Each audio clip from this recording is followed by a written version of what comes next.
In this video, we'll go over how to convert 3D assets for use in RealityKit. There are a variety of 3D file formats. Some of the most common formats are OBJ, FBX, and GLTF.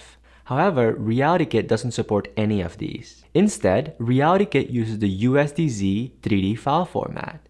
At this point, you might be thinking, well, then I'll just download the USDZ format. Unfortunately, it isn't always that easy. Let's take this beautiful table fan as an example. I originally purchased this asset on TurboSquid, and while it is a very high quality asset, the 3D artist has not made it available in USDZ format. This is where 3D file format conversion comes into play. Fortunately, Apple has created Reality Converter. Reality Converter accepts several 3D file formats as input. At the time of this recording, it accepts OBJ, FBX, and GLTF. Most 3D assets will have OBJ or FBX available for download. For this example, let's pick the OBJ format. Once the asset has been downloaded, we can unzip it. Let's drag the OBJ file into Reality Converter. Now that our table fan has been loaded, we can see that something isn't quite right. The model appears to be one solid color. This happened because our material information is missing.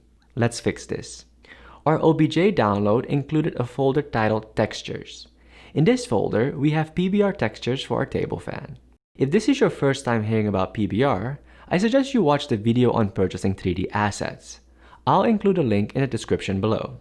As you can see in this textures folder, we have a PNG image file for base color, metallic, roughness, normal, and ambient occlusion, which is also referred to as AO or occlusion. Back in Reality Converter, we can see that our texture channels are empty.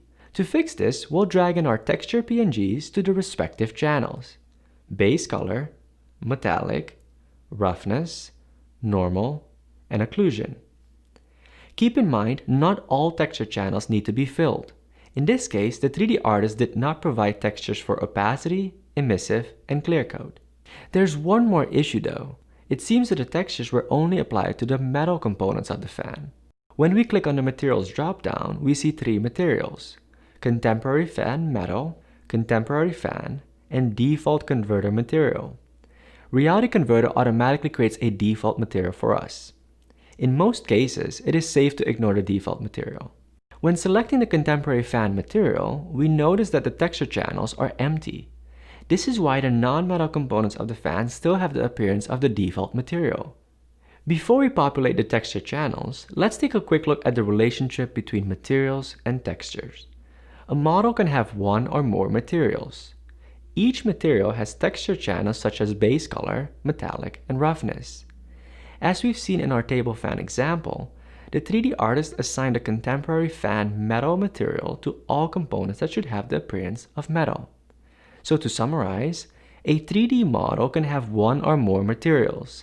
Each material has its own texture channels that define the look of the material. Now let's get back to Reality Converter. We're going to repeat the process of populating our texture channels with our texture PNGs: base color, metallic, roughness, normal, and occlusion. And there we go, our beautiful table fan. The only thing left to do is to export our 3D asset to the desired USDZ format. We can do so by going to File, selecting Export, and saving it. We can now preview our newly converted asset to ensure that everything exported properly. To recap, we can use Reality Converter to convert an asset from OBJ, FBX, or GLTF to USDZ. Every 3D asset has at least one material. Every PBR material contains texture channels for base color, metallic, roughness, normal, opacity, ambient occlusion, and emissive. And that's it for this video.